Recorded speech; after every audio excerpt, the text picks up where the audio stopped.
नमः राजातिराजाय प्रसज्ञसाखिने नमो वयं वै श्रवणाय कुर्महे समे कामान् कामकामाय मह्यं कामेश्वरो वै श्रवणो ददातु कुबेराय वै श्रवणाय महाराजाय नमः आदित्याय च सोमाय मंगलाय बुधाय च गुरु शुक्र शनिभ्यश्च राहवे केतवे नमो नमः गुरु ब्रह्मा गुरुर्विष्णु गुरुर्देवो महेश्वरः गुरु साक्षात् परब्रह्म तस्मै श्री गुरवे नमः गुरवे सर्वलोकानां विषजे भवरोगिणां निधये सर्वविद्यानां श्री दक्षिणामूर्तये नमः सद्गुरु चरणारविन्दाभ्यां नमः सर्वमङ्गलमाङ्गल्ये शिवे सर्वार्थसाधिके शरण्ये त्र्यम्बके गौरी नारायणि नमोऽस्तुते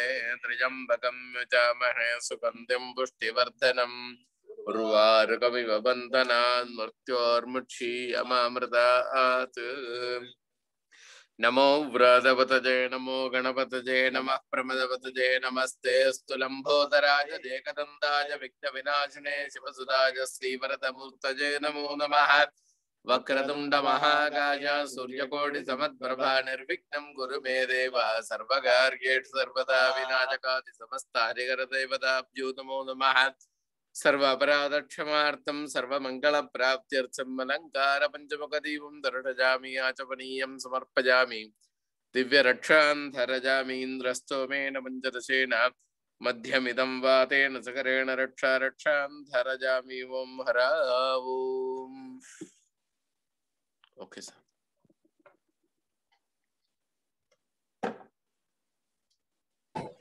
नमस्ते Anup. Are you there, Anup? Lalit is running late, so if Anup is not ready, Jyoti can chant Hanuman Chalisa.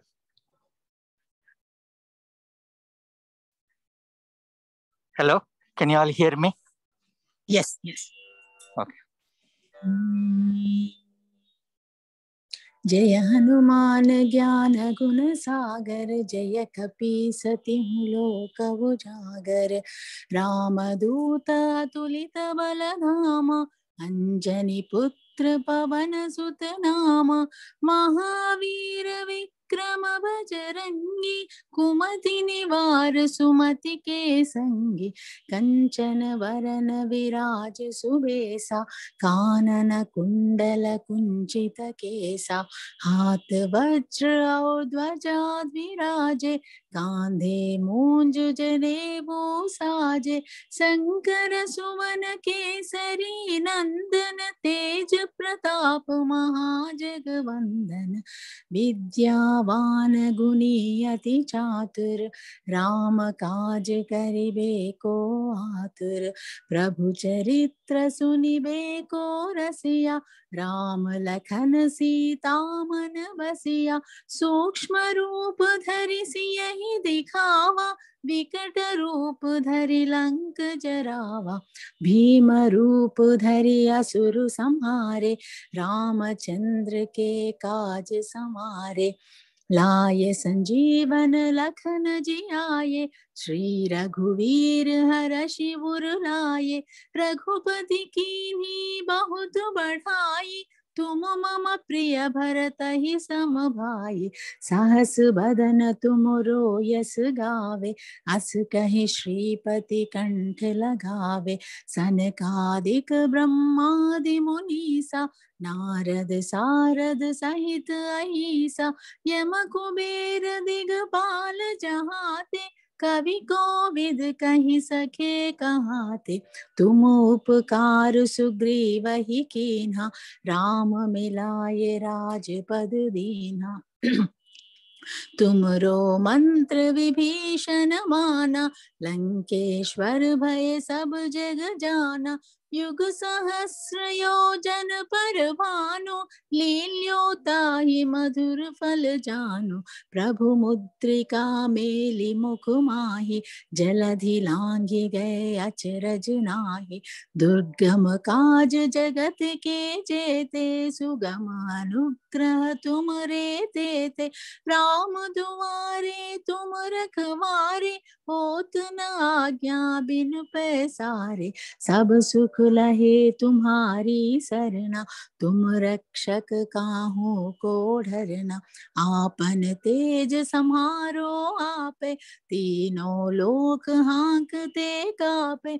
भूत पिशाच निकट नहीं आवे, महावीर जब नाम सुनावे। नासे रोग हरे सब पीरा, जपत निरंतर हनुमत बीरा। संकट से हनुमान छुड़ावे, मन क्रम बचन ध्यान जो लावे। सब पर राम तपस्वी राजा, तिनके काज सकल तुम साजा। और मनोरथ जो कोई लावे, सोई अमित जीवन फल पावे। चारों युग परताप तुम्हारा, है प्रसिद्ध जगत उजियारा। साधु संत के तुम रखवारे, असुर निकंदन राम दुलारे। अष्ट सिद्धि नवनिधि के दाता, असवर दीन जानकी माता। राम रसायन तुम्हारे पासा, सदा रहो रघुपति के दासा। तुम्हारे भजन राम को भावे, जन्म जन्म के दुख बिसरावे। अंत काल रघुवरपुर जाई, जहाँ जन्मि हरि भक्त कहाई। और देवता चित्त न धरई, हनुमत से सर्व सुख करई। संकट कटे मिटे सब पीरा, जो सुमिरे हनुमत बलबीरा। जय जय जय हनुमान गोसाई, कृपा करहु गुरुदेव की नाई। जो सत बार पाठ कर कोई, छूटहि बंधि महासुख होई। जो यह पढ़े हनुमान चालीसा, होय सिद्धि साकी गौरीसा।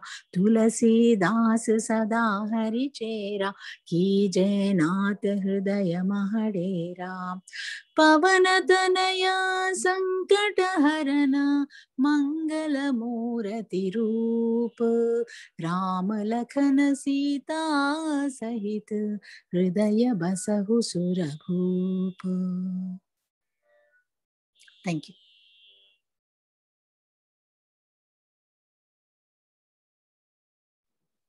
Lalit Mahodaya, over to you. And Prashant, can you record it, please? Sure, Dr. Raj. Shri Gurubhyo Namaha. Namasabhabhyas Sabhapatibhyascha Vo Namaha.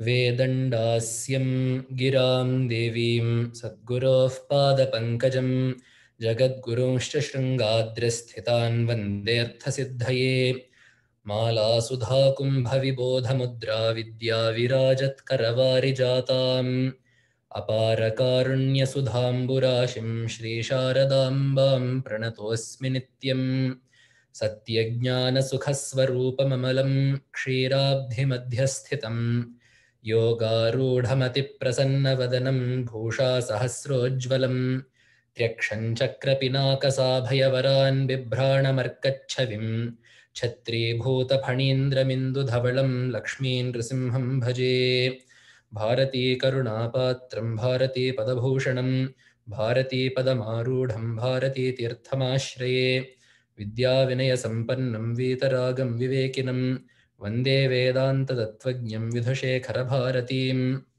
Giram Devi Vani Vimala Guninau Me Chapitarau Guruttam Saha Malla Pragada Kulabhusha Manibudha Kutumbakya Shastri Rasika Hridayaye Sahridayaha Nijashirbhih Kuryas Saphala Vachasam Mam Karunaya यदविद्याविलासेन भूतभौतिकसृष्टयः तन्नौमि परमात्मानं सच्चिदानन्दविग्रहम्. Namaskaram everyone. So originally the plan was that these few monthly series on Thursdays would be about the Narada Bhakti Sutras. So last time we met, not last month, but the month before that, we spoke about the definition of bhakti. So how Narada defined bhakti, how Shandilya defined bhakti, how Garga defined bhakti, and how Parashara defined bhakti. So in all of these different ways, we looked at what bhakti was, what it meant to each of these different Shastrakaras. But I thought that we would take a slight detour this month and talk about moksha, how and why, because it's very important that the bhakti that we're talking about is contextualized in terms of the bigger scale of Sanatana Dharma. So although I titled this Moksha, How and Why, what I'll be talking about is kind of more about the sense of Purusharthas. So the Purusharthas, as we all know very famously, are the four, right? Dharma, Artha, Kama, Moksha.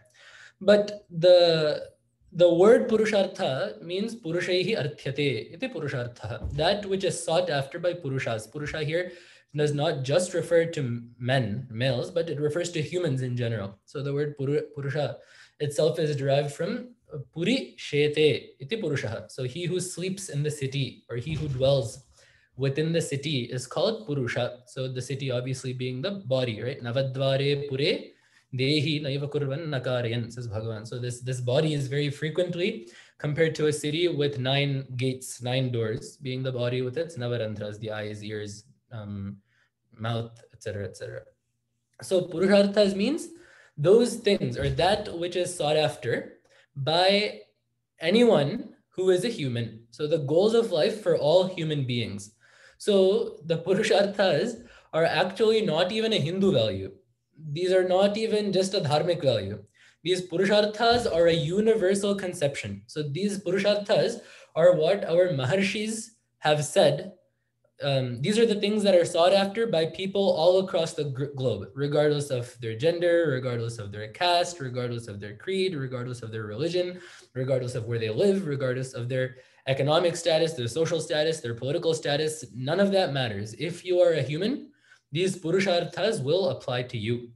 And this becomes very important because this also fits into the scheme of what Sanatana Dharma terms is the religion of mankind, right? So everyone in this world is a sadhaka, a seeker in some way or the other. Because at the end of the day, we are all looking for the same thing. Everyone wants the same thing. Sukham me bhut, dukham me ma bhut. Let me be happy. Let me not have difficulty. This is a universal truth. You can be a Christian, you can be Muslim, you can be Hindu, you can be Buddhist, you can be Jain, you can be atheist, you can be agnostic. It doesn't matter what your political badges are or what your religious badges are. At the end of the day, all, not even religious endeavors, but even our day-to-day endeavors are dedicated towards this one end, to make sure that we have as much happiness as possible, to make sure that we have as little sorrow as possible. It's a pretty self-explanatory thing. So that's why the Purushartha, this word Purushartha, is defined as Sukham, Dukkha Bhavova. So either as pleasure or as the absence of sorrow. So these four have been, this concept has then been spread or put into 4 different buckets, namely Dharma, Artha, Kama, Moksha. So what is Dharma? Dharma in Mimamsa they say is Vedena, Vedoktaha Artha Dharma, Vedena Uddishya Prayojanavartho Dharma. So that which is ordained by Shastra and that which is free of ill effects is Dharma. So the Mimamsa definition can be a bit different. So what they say is Yagadireva Dharma. So they say that it needs to be enjoined by Shastra. So Shastra needs to tell you to do something. And when Shastra tells you that, it should be, they say, Prayojanavat, that which has a positive effect. Why is this said? It is said to avoid the definition from extending into things that have negative effects. So for example, in Veda, there's this one yaga called the H.E.A.L.ing Yaga. So the H.E.A.L.ing Yaga, so it's something like Shatru Vadhakamaha H.E.A.L.ing Yajet or something like that is the Veda Vakya there. So he who wishes to destroy his enemies or he who wishes to conquer his enemies should do the H.E.A.L.ing Yaga. So this involves some process, but at the end of the day, this is a Abhichara Yaga, meaning it's high risk, high reward. So you will attain the desire. You will conquer your enemies, but this will come with sorrow at the end of it. So it will happen, but it's like a medical side effect, right? So you will get your second shot of corona, but you'll also get really sick and sneeze and get a fever and all of that. So that's the problem. So dharma does not extend to that. If it is dharma, it's something like a dana, where you give something to someone, right? So Veda has that phrase, Dhamyata datta dayadham is one of the commands given by Vedas. Dhamyata, restrain your senses. Datta, give in charity, give to those who need it. Dhamyata datta dayadham, be compassionate to those around you. So these are all Vedic statements, and these are free of ill effects. Namely, if by giving charity there is no papa, or there is no ill effect associated with it. Right? Some satyam vada, tell the truth. There is no ill effect that is associated with that. So such things, vedena prayojanam uddishya vidhiyamanaha arthaha dharmaha. So such things are called dharma. Aside from this, we also have the general meaning where it is performance for duties. So these can be social, religious, or moral duties. So all of this is dharma. So one thing that everyone seeks is the performance of useful things. And not only that, this dharma, by definition, we have seen, is also something that has a happy fruit in the end, right? So something like you do Lakshmi Puja, you will get money in the end, hopefully, right? So this has a positive effect at the end. So dharma is the means of doing that by which you are ensured a positive result in the end. So you can think of dharma in this way. Then after this, we have artha. Artha is very interesting. It is not just money. Artha, throughout the course of Sanskrit literature, has taken upon a whole host of different meanings. So artha it means in some cases material prosperity in general. It means grain sometimes even. Sometimes it means just purely money. Sometimes it means political power. So artha has a whole range of meanings that it has been used in, but the best way of defining it is dhana dharmadikam dharma sadhanam. So those by which you can do dharma is artha. So let's say, for example, you want to do Satyanarayana Puja. To do Satyanarayana Puja, you need to first have a vigraha of Satyanarayana Swami. You need to have the navadhanyas to put in as the navagrahas. Then you need to have enough money to get the fruits. You need to have enough money to give as dakshana to the archaka that is doing it. So there is a certain material prosperity that is associated with being able to do it, right? And then, like in the same way, for all these big yagas in the more Vedic archaic sense, there's a lot of cost associated with it, and even in our day-to-day stuff, right? So to be able to give charity, right, you need to have something to give charity. You can't just give them the clothes on your body. So there is a certain prosperity that is needed in order to be able to do dharma. So whether it is to be able to do yagas or other kriyas, other karmas, or whether it is to do your duties or your moral obligations in society, there's a budget associated with anything, whether that budget is monetary, whether that budget is made of time, whether that budget is made of, our own energy and human resources, whether that budget is made up of, the connections we have and our family. There is a certain material prosperity associated with being able to do duties. So that prosperity by which dharma is done is called artha. Okay. So then the third one is kama. So this is dharma janaka karmasu pravartakaha kamaha.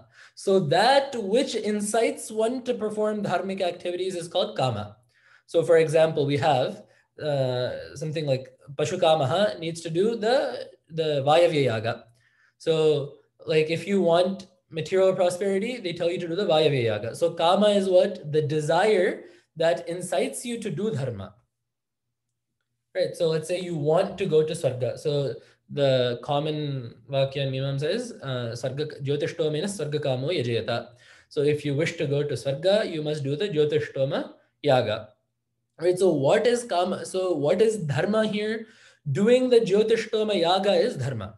So what is kama? Kama is the factor that is propelling one to do this dharma, to do the yaga, or even in day-to-day society, right? So your job is to work, right? Why do you work? So that you can, I don't know, get a paycheck at the end of the month. So the kama is the desire for money. The dharma is doing the job. The artha is having the means to be able to do the job, right? You need to have a laptop, or you need to, you need to be able to put on a suit. You need to be able to have a car to go to work. So everything that allows you to go to work is artha. Doing your work is dharma. That for which you do the work is kama. So thus far this makes sense, right? So you have something that you need to do. You need to have enough means to do it with, and there is something for which you do it. So these three are laid out in terms of dharma, artha, and kama. Now we have the third one, which is moksha, which is seemingly detached, but also attached to these other three. Moksha is what tattvajnaneka sadhyaha moksha. Moksha is that which is only obtainable by true knowledge. That is moksha. So to us, this seems very jarring, right? Everything else is very real, very tangible. Doing something, wanting something, having something to do something else with. This is all we can envision because we interact with that on a day-to-day basis. But this moksha is kind of somewhere floating up in the clouds. There's actually a very nice shloka too in Yoga Vashishta. It says, na moksho na bhasav prishthe na patale na bhutale. Moksha is not sitting somewhere beyond the clouds, neither is it sitting within the depths of the earth. Moksha is here and now if you have the guts and if you have the daring to attempt it. So moksha is the ability to be detached from the previous three. The ability to not need the previous three is moksha, but we will get there. But at the end of the day, this is what the rishis have set out for us to be the four things that all humans wish for. So dharma, artha, kama, moksha. So now we need to decide for ourselves which of these is the most important one to pursue. So you can either pursue the desires, you can either pursue the actions, you can pursue the means to perform the actions, or you can pursue that by which all of the aforementioned three become immaterial, right? So you need to choose where to invest your energy, right? So like it's like, you can either buy like a pencil case, or you can buy a pencil, or you can buy the pencil separately and the case separately, right? Or you have these artist toolkits, right? They'll have paintbrushes in them, paint in them, these pastels in them, erasers in them, pencils, everything will be in one. Or you can get the case separately, the pencil separately, the paint separately. So you need to decide where you need to best put your efforts, right? So if you do this, how do we decide now which is the best? So that which is the most, there needs to be two things. It needs to be nitya and swatantra. It needs to be as permanent as possible, and it needs to be as independent as possible. Right. So if it's like saying, if someone offers you money that will disappear in 24 hours versus a job that will pay you consistently over the course of your career, we will obviously choose the job because something that is impermanent has no value to us. Right. And in the same way, if you get a paycheck, if you do a job, your motive will not be to go see how you can steal a paycheck. Your plan of action will be to do the job, thereby getting a paycheck, right? So the first is the example of nityatva. Whatever it is that you want, it needs to be permanent enough for you to be able to enjoy it consistently. And the second being swatantra means the paycheck is dependent on the job. So to say that I will pursue the paycheck independently is folly. That's foolish. You need to pursue the job that will guarantee you the paycheck. Right. So in this way, we can whittle down which Purushartha is the most important based on these two criteria. Now, there you can also say, all of these are Purusharthas. Why can't they all be just as important? For the simple reason that not all Purusharthas will do the same thing. Just like among humans, we are all humans. Some of us are happy, some of us are sad, some of us are CEOs, some of us are workers. Some of us are something or the other, right? No, not everyone is a carbon copy of everyone else. That would be a very boring world if that was the case. In the same way, these Purusharthas too, they have different flavors, different tastes. So we need to make sure that we're choosing the right ones. So right out of the bat, straight out of the gates, we can rule out Artha and Kama. Why? Both of these are dependent on Dharma. Right? Artha and Kama are both dependent on Dharma. There is no point in pursuing Artha if you have no intention of doing Dharma. Right? If you don't want to do a yaga, why will you come and get all the samits and the havis and all that? There is no point to that. In the same way, Kama, if you don't, let's say you want money and so you do Lakshmi Puja. If you don't want money, what impetus do you have to do Lakshmi Puja? So if Kama and Artha are both inherently dependent on Dharma, so they are not Swatantra. So now that brings us to the Dharma. So now Dharma is Swatantra. We will give it that much, because there are some dharmas that we have to do that are not dependent on there being a kama to spur it on, right? So there are some of these nitya karmas that we have, right? Like doing sandhya vandana, well, praying to God in the evening and in the morning is something that we are all supposed to do, regardless of whether we want it or not. Right, so there are some dharmas that need to be followed regardless of whether there is a desire spurring them on. Telling the truth, right? You don't need to have a desire for anything to tell the truth. Not stealing, you don't have to desire something to not steal, right? So things like this, that dharma does not depend on kama for, but kama depends on dharma, because the only means of that kama coming to fruition is dharma. So kama and artha are both Paratantra, they are dependent on Dharma. Now let's come to Dharma.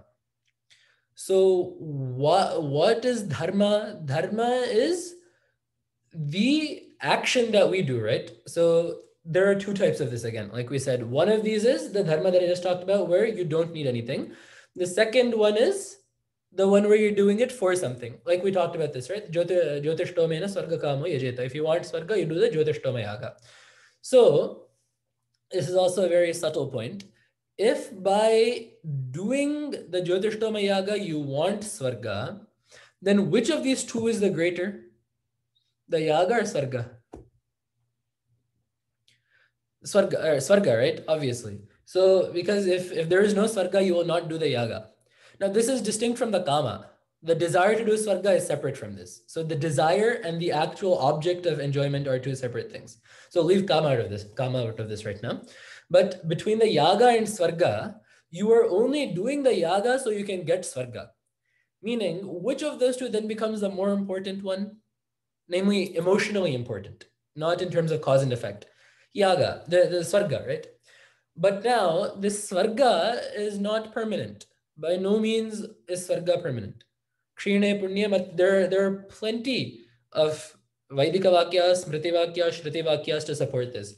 So, yathaiva karmachito lokaha kshiyate, yathaiva atra karmachito lokaha kshiyate, tathaiva, or evameva, amutra chito lokaha kshiyate, amutra punya chito lokaha kshiyate. So, just as this world built of karma decays, in the same way, the world built upon punya also decays, is what Veda is saying. It's such a beautiful way of putting it. So, this world that we have, this body that we have, this world that we experience is built on our karmas. We have some prarabdha, we have some sanchita karma, we have some bank balance that is spurring us to take upon this body, and our interaction in this world are built along that, which is why this loka, this current world that we experience, is called karma chita, that which has been obtained through karma or due to our karma. Then what we do here becomes a phala, right? So that which we do has a fruit that needs to be experienced. So some of those fruits are experienced in svarga. So tat evam eva punya chito lokaha kshiyate. The world built upon punya decays in the same way. Just as the world built of our karma decays here. Namely, we see, right? Everything that we do, nothing is permanent. Our relatives come and go. Our body itself comes and goes. Our thoughts come and go. Nothing is permanent. This has been beaten, this thought has been beaten into our heads by pretty much every spiritual lecture you listen to, right? You sit down for a lecture, the first thing they'll say, none of this is real. That is like the first, it's like, if that is not there, it doesn't become a religious lecture, right? Everything is predicated upon saying everything is misery, everything ends in ash, life ends in death. There's that story, right? So the scientists did research for 50 years And they asked him, what did you find out? He says, death is the end of life is what he found out after 50 years of research. That's nothing new. The fact that nothing in this world is permanent is something that's very obvious to us. But Veda takes us a step further. If there is a world like this elsewhere, why would that be any different? It's a very simple statement to make. If this world that you are seeing and experiencing right now is impermanent, and you are saying that there is another Svarga or Naraka that you're experiencing after this, and there is an experience happening there too, why would that be any different? Why would this be impermanent and that be impermanent? What quality is there? Yad janyam tan nashyam. This is the maxim of Vedanta. That if it has a birthday, it will have a death day. Guaranteed. Notice the reverse is not true. Just because it does not have a birthday does not mean it doesn't have a death day. But that's a story for another day. But this much we can remember. If it has a birthday, it will have a death day. Namely, if that world will come into being only when your punyas come to take fruit. Meaning, once the punya has taken fruit, the world will cease to be. That's why Bhagavan says, Traividyamam somapah putapapaha yagne rishva swargatim prarthayante. So, these people do all these karmas as per the Vedas, absolutely nothing wrong with that. They're good people too, most probably. So they do that, they go to Swarga. Then, Tetam huktva swargalokam vishalam kshirne punye martyalokam vishanti. Once the bank balance is done, even the credit card company doesn't give us money. Why will God give you extra punya? Once you have used up your balance, even MasterCard and Visa will start declining your cards. Why will Bhagavan give you an extra 6 months of tenure in Swarga? You are guaranteed to come back. So te gata gatang kama kama labhante. They come and go, they come and go, they come and go. They're like, the people that work in New York. I remember I saw in Connecticut, right? In the morning, they'll get on the train, they'll go to New York to work. In the evening, they'll get on the train and come back. In the morning, same thing repeats, right? Same thing. The cycle happens again and again. Punarapi jananam, punarapi maranam. So this happens again and again and again. So by no means is that Shashvata. But then again, we get another question. But there are statements in Veda that say that this is permanent. So there is this something like apama soma amrita bhuvam. So we have drunk. So one of the lines in Veda is we have drunk somarasa, the yajna prasada, and we have become amrita. We have become deathless. This is one of these. Then there's also this other one, akshayim have chaturmasya kama yajana sukritam. Yajana sukritam. So he who does the chaturmasya yaga, his sukritam his punya is akshaya. It is without decay. So this seems to be at odds. What Veda meant there is it is relatively permanent compared to, I don't know, eating like Mysore pak, which takes like 5 minutes. The fruits of those yagas will maybe take however many deva yugas or deva samvatsaras or whatever. It'll take some time, longer than what you are accustomed to maybe. But at the end of the day, that too will end. So in this way, Dharma also cannot be called the greatest of the Purusharthas. Before we move on to moksha, now we all should get a question. See, how did we define Purushartha in the beginning? Sukham dukkha bhavova, right? So happiness or the lack of dukkha. So all that we have done in the last 5 to 10 minutes is systematically state that none of these can give you true happiness, right? So we started off by saying that Purusharthas are that which gives you happiness or removes dukkha. Yet we have spent the last 5 minutes saying that none of these are giving you true happiness and none of these can be counted upon to save you from dukkha. So why are these called Purusharthas, right? The reason being, this is called Lakshana or Gauna Vritti. So there is this means of saying things. It's there in English too, but I guess it's more apparent in Sanskrit. Like a farmer will say, Langalam Jivanam. Langala is the plow that he uses to plow the field with so that he can put the seeds in and thereby get a crop. And, then food goes into his mouth. Then he makes a livelihood. So the farmer will say, Langalam Jivanam. My life is this plow. What does that mean? If you break the plow, he doesn't, just drop dead on the spot. What he means is Langalam Jivana Sadhanam. This Langala, this plow, is a very important means to my livelihood. So these are Purusharthas in so much as they are means to allow us to get sukha and to rid ourselves of dukkha, not a direct cause-effect correlated thing. Namely, by dharma itself, you won't get shashvata sukha. By artha itself, you won't get shashvata sukha. By kama itself, you won't get shashvata sukha. But these are means. Namely, in accordance with your efforts, these will assist you. Right. So this is also something that our acharyas have repeated again and again. So Vedanta cannot be taught to someone who's looking for his next meal. Right. So if he's struggling to put food on the table, if you are struggling to forget about otherworldly satisfaction, if you're struggling to find satisfaction in this world, you're not happy with your family, you don't have enough money to eat, you're having troubles with your job, how can anyone be then persuaded to pursue something otherworldly? Right. So it's not that they cannot pursue religious lines or philosophical lines. It's that you cannot reasonably expect him to. This is one of the greatest things that Sanatana Dharma provides to us. Our religion, I don't even want to call it a religion, our Dharma is not separate from man's basic needs. So in other systems, the denial of man's basic wants are forced upon the person if they wish to tread a very spiritual path. But for Sanatana Dharma, the needs of the day-to-day man are tied in to our dharma. We not only recognize that we have needs that fall far short of moksha or something grand like that, but we have made it a point to make sure that we pursue those and make sure that those desires and those needs are fulfilled before moving on. That's why we have the Artha Shastra. Otherwise, what need is us for us to write an entire handbook on politics and statecraft? What need is there even to write the Kama Sutras, right? The Kama Sutras were not written by some, fellow that crosses on the road. Vatsyayana Maharshi. This Vatsyayana Maharshi, we only know him from the Kama Sutras, but he has written, in fact, sub-commentaries on yoga texts and Vedanta texts. He is an Ajanma Brahmachari. So what propels a celibate to write about that which gives you a happy married life? And even with the Kama Sutra, we have several misconceptions, but most of the text is devoted to having a happy married life. How to make sure that the relationship between husband and wife is happy. How to make sure that the marriage you are choosing is good. All of this is also put into the Kama Sutras.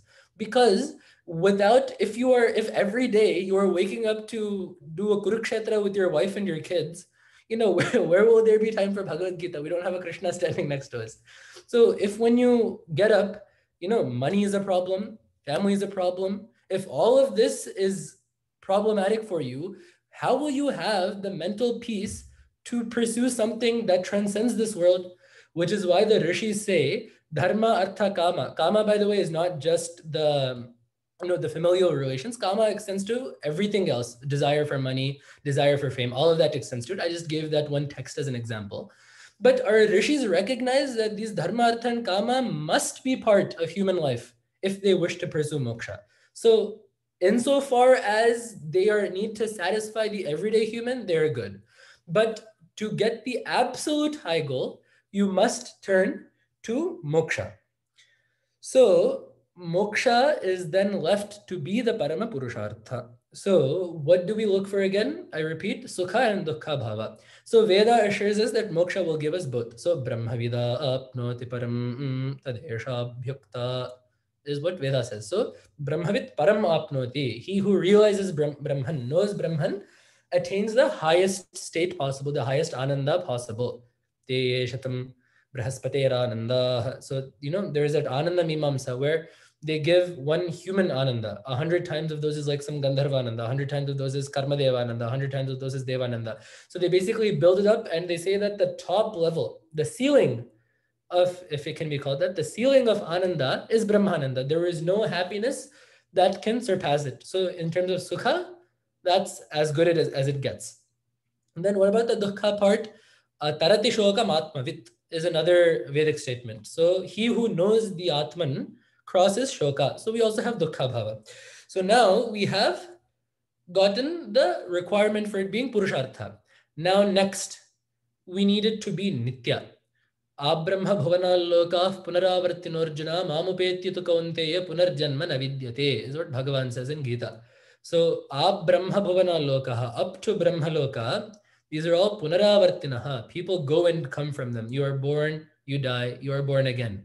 But mamupetya punarjanma, mamupetyitu kaunteya punarjanma navidyate. Bhagavan says, having reached me, having known me, you will not have another birth. You will be freed from the cycle of birth and death, aka samsara.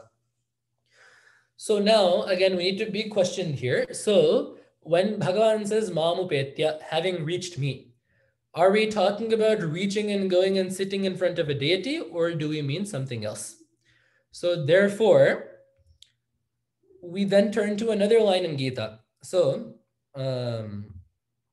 idam jnanamupashritya mama sadharmyamagataha sargepi nopajayante pralaye navyathanti cha is also what Bhagavan says.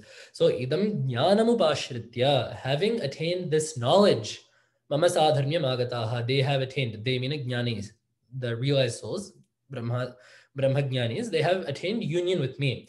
And sargepi nopajayante, they are not born when srishti happens, pralaye navyathanti cha, they are not dissolved when pralaya happens. So we also have a guarantee of nityatva being there.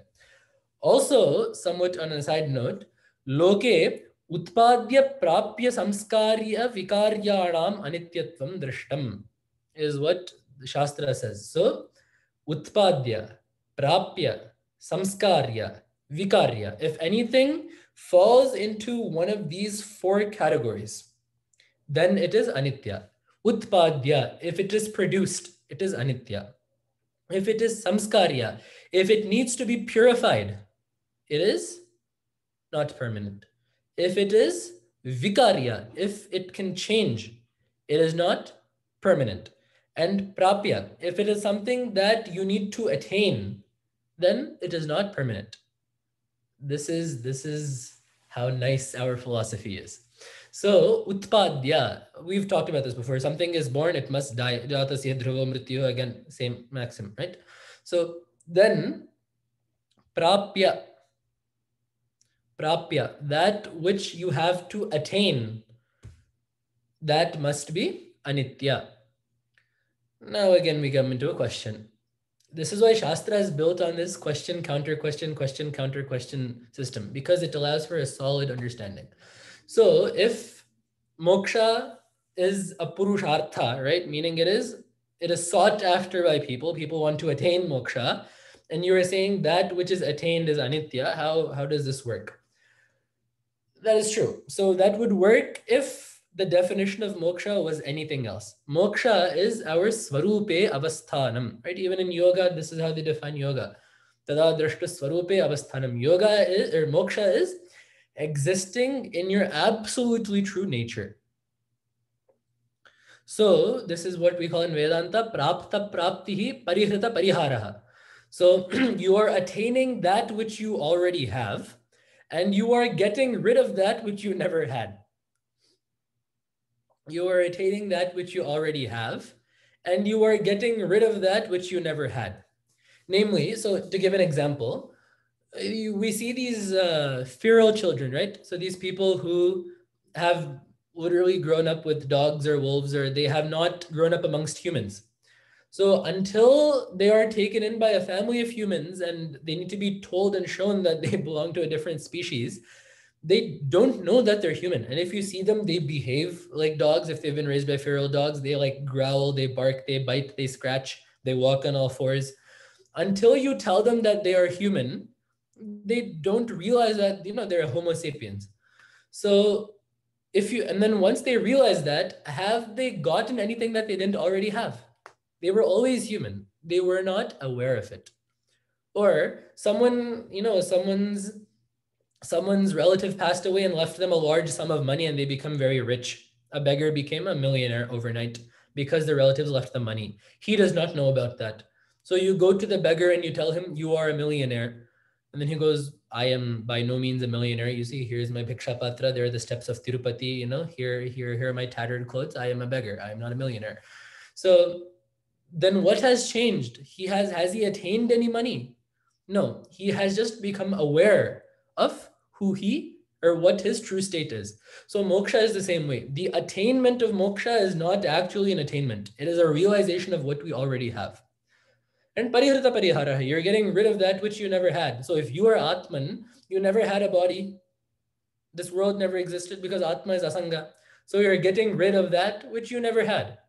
So in this way, it is not prapya, and by the same definition, it is also not samskarya. You cannot purify that which is absolute in nature. And it is not vikarya, because moksha does not change over time, right? The definition of moksha is sat. Trikalavadhitam satyam sat. That which does not change over the course of the three, spans of time, past, present, future, is satya. And that is what we're saying moksha is. So moksha thus is the only thing that passes the litmus test of actually being a Purushartha. So in the highest sense of the word, the only thing that can be deemed a Purushartha is moksha, which is why they say, Tasmad avidyastamayaha nityananda pratititaha nishesha dukkho bhedacha purusharthah paromataha. The paromataha purusharthaha. The Purushartha that is termed to be the highest or the greatest among Purushartha is this. Tasmat. Therefore, avidyastamayaha, that which is the end of avidya, the end of ignorance. Why nityananda pratititaha? Please do not go to another nityananda. This is not that nityananda. This is a much more rational, sane, normal nityananda. He's not running. This is a nityananda that doesn't have to run from any government. So this nityananda means understanding of the Satchidananda Swarupa. So due to understanding the nature of Satchidananda, the casting off of avidya that happens, and nishesha dukkha, the dukkha is gone without a trace. Why? Abhedat, due to understanding of Advaita, due to understanding of non-duality, this situation. So the relinquishing of avidya due to the identification with one's nature. And so this is the sukha part. Then the dukkha nivritti part is what? Nishesha dukkha abhedat. So the relinquishing of dukkha due to abheda. So see, in the beginning, coming full circle again, in the beginning of this, when we're talking about what a Purushartha is, we said it was sukham dukkha bhava, right? So sukha is what? Nityananda pratititaha. Nityananda pratititaha avidyastamayaha. The getting rid of avidya due to realizing that you are Ananda Swarupa yourself. The dukkha bhava part is what? The relinquishing dukkhas due to understanding Advaita. So this is Purusharthah paromataha, is what Shastra says. Tasmad avidyastamayaha nityananda pratititaha nishesha dukkha abhedacha Purusharthah paromataha. So this is why, after all of this being explained, this is why our rishis, what time is it? 7:50. This is why our rishis have told us that moksha is the parama Purushartha, but dharma, artha, and kama must be attained along the way. They are by no means, it is by no means wrong to wish to be wealthy. It is by no means wrong to wish to live in luxury. It is not wrong to wish for a happy familial life, a happy social life, a happy political life. None of that is wrong. All our rishis ask is, once you have gotten to a place where you feel comfortable here, please understand that there is something much greater too that you can achieve. So what they then did was, they put in these systems of achara and these dharmas and these methods of bhakti and pujas and upasanas and karmas and all of that, so that these can happen simultaneously. Which is why that famous shloka that I keep repeating when I speak is karmani chitta shuddhyartham aikagrartham upasanam mokshartham brahma vijnanam iti vedanta dindimaha. Vedanta dindimaha, the drums of Advaita blare forth, they beat forth this eternal truth, which is, this is the system that the rishis have set us. So you do karma, by all means do whatever pujas, whatever yajnas, whatever yagas, whatever homas you want to do. Fine, no problem. But understand that their end goal is chitta shuddhi. As you learn to do karmas properly, because karma needs to be done exactly as Veda says, right? If Veda says take a bath and do it, you need to take a bath and do it. If Veda says, put your finger here, you need to put your finger here. If Veda says put your hand here, you need to put your hand here. So there is a very proper way of doing it, right? And Upasana comes with more rules because Upasana is even more stringent, right? Because you're doing japa of a mantra to invoke a cosmic energy. So they'll say, wear this, eat this, don't eat this. There are lots of rules associated if one is doing Upasana, depending on the type of mantra. Again, obviously, some are more relaxed than others, but they say, so all of this upasana that you're doing, what is it for? Aikagrirtham. So it is for being able to focus whole-mindedly on one thing. So do your karmas and get whatever material prosperities you want from it.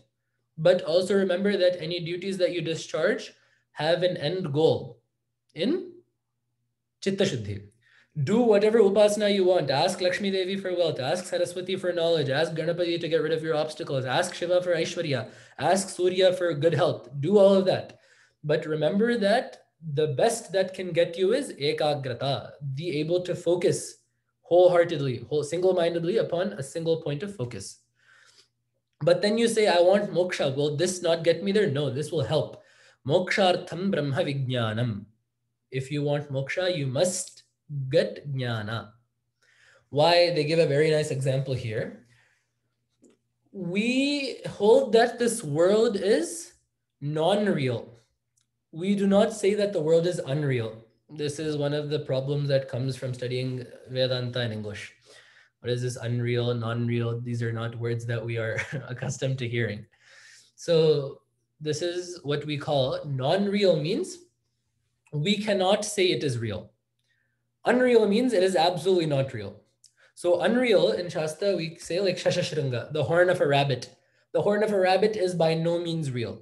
You will never see a rabbit's horn. Or Vandhyaputra, the son of a barren woman, the son of an infertile couple. That by itself, someone came and said apparently, Mata me Vandhya, my mother is barren, he said. My mother does not have kids, he said. You're saying that sentence proves that your mother has a kid because you're saying my mother. Me mata vandhya, he has come and said. But you're saying that disproves the fact that she is without children, obviously, right? So things like this are what we call atyanta asat, or we also call them tuchha, right? So these are things that are unreal. They never are. Then on the absolute other side, we have Brahman, which always is. So on one side we have never is, on one side we have always is. So this jagat that we see falls somewhere in the middle, which is called vyavaharika satta, vyavaharika, so transactional reality. And why is it called that? Because we cannot say it exists absolutely and we cannot say it does not exist. We cannot say it exists absolutely because we see that it is changing. Remember, and we said that that which changes cannot be, is anitya. On the other hand, we cannot say it does not exist because you're experiencing it, right? You are very clearly transacting within this world. So because this is what we call anirvachaniya khyati, because you can neither say it is absolutely real, and because you can neither say it is absolutely not real, we say it is non-real. It is not real. But it is also not unreal. So we kind of take this middle ground within. So the only way to get rid of that is through jnana. And the example, of course, we go back to our favorite Advaita friends, the rope and the snake. So just as every lecture I said that is religious has the everything in life will pass, nothing is permanent spiel in it, every Advaita lecture will invariably contain a rope and a snake somewhere, and will invariably contain a dream somewhere. You cannot have an Advaita lecture without talking about some rope or some snake at some point. So we compared the world to the snake and Brahman to the rope, right? You have seen a rope, but you think it is a snake. We see what we are experiencing is Brahman, but we are mistaking it to be the Jagat. So let's take the snake rope example. You have seen it is dark outside, but there's enough light for you to see that something exists. And you see what you think is a snake. It is actually a rope. You don't know that, you think it's a snake. Now, if you tell mantras to stop the snake, if you come and do puja to the snake, if you come and wear a face mask, or face masks only help against corona, I guess they don't help against snakes, but if you wear a full body suit of armor or something like that to protect from the snake, if you inject yourself with some anti-venom thing to help from the snake, all of that will help you feel safe from the snake, but it won't help you realize that there is a rope. Until you actually go and look and know that this is not a snake, this is a rope, you will never be free from thinking that the rope is a snake. So short of understanding the true nature from knowing that there is a rope there is no way that you will be freed from the perception of the snake. The exact same thing applies for jnana too. You can pray to things in this world. You can pray to Brahman as this world. You can try to safeguard yourself against this world. You can try to look for something in this world that you think will help you feel safe. That's all well and good, but that will only be temporary. If you wish to truly be quote unquote safe from this world, you have only one choice, and that is to know what this world actually is, and that is Brahman. So this is why this world is Brahman is a topic for another day. But the point of my speaking about this today is to understand the progression of the goals of sadhana that our rishis have laid out. I was actually listening to another speaker, and they said everyone in this world, from a drunkard to the greatest of rishis, is a sadhaka in their own way. Both of these people are only looking for happiness, right? No one, however sadistic they may be, no one is trying to put themselves through the most trouble. The rishi is looking for ananda in Brahman. This drunkard is trying to find his ananda at the bottom of a wine bottle. That's the only difference. These two are still seekers. They're looking for the same thing. Now, whether these two methods are equal, absolutely not. Obviously, one is much better and will lead to much better results, which is why we are lucky that we have a time-tested parampara of a formula that works to get ananda. We have a whole line of teachers, we have a whole line of realized souls who have shown us, this is what we did, this worked, this is why it worked, this is how Veda shows that it worked, and this is what you will get. We can guarantee you of that.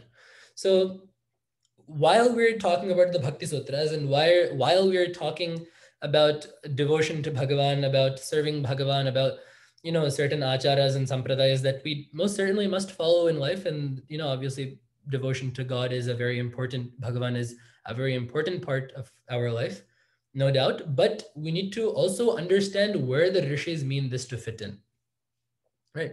So where does bhakti fit into this line of going to moksha? So the reason why I talk about this now is because in the next session, when we talk about the bhakti sadhanas, so Narada Maharshi then talks about how to inculcate bhakti, what bhakti looks like. When you talk about all of this, it is important to keep in mind where this falls into place in the Purusharthas. That aside though, understanding the Purusharthas, the Hindu ideals of what a man needs, not the Hindu ideals of what a Hindu needs. The Hindu ideals of what a human needs is spread out in this way by the rishis. Dharma, Artha, Kama, Moksha. Artha and Kama are dependent on Dharma, so make sure you do Dharma properly. And this Dharma eventually needs to be transcended to get Moksha, which is the ultimate goal. So if we understand this, if we can try to work towards this, first work towards understanding it and then work towards attaining it, we will be leading a healthy sadhana, we'll be leading a healthy life, and we will be healing ourselves of this bhava roga by the bhishak, by the doctor's grace, who is Dakshinamurti or God or Bhagavan or Guru or whoever you want to call them. So I think that should hopefully have been a summary of these Purusharthas, what we need to look for, and we will stop here. Ityesha vangmayi puja Srimad-Shankarapaadayoh Arpita tena deveshah priyatam me sadashivaha Mangalam stambhadimbhaya Mangalam mrityamrityave Mangalam raudra rupaya narasimhaya Mangalam. Swasti. Thank you. Thank you, Mahadaya. Yeah. Om Purnamada Purnamidam Purnat Purnamudachyate Purnasya Purnamadaya Purnameva Vasishyate. Om Shanti Shanti Shanti. Are there any comments or questions? I know we have a couple of minutes. I just see the comment says, what an eloquent session. And thank you so much for doing this. And an amazing lecture by many. My pleasure. Thank you. Anyone, one or two questions or comments, please? It was such a I guess, food for thought lecture for me.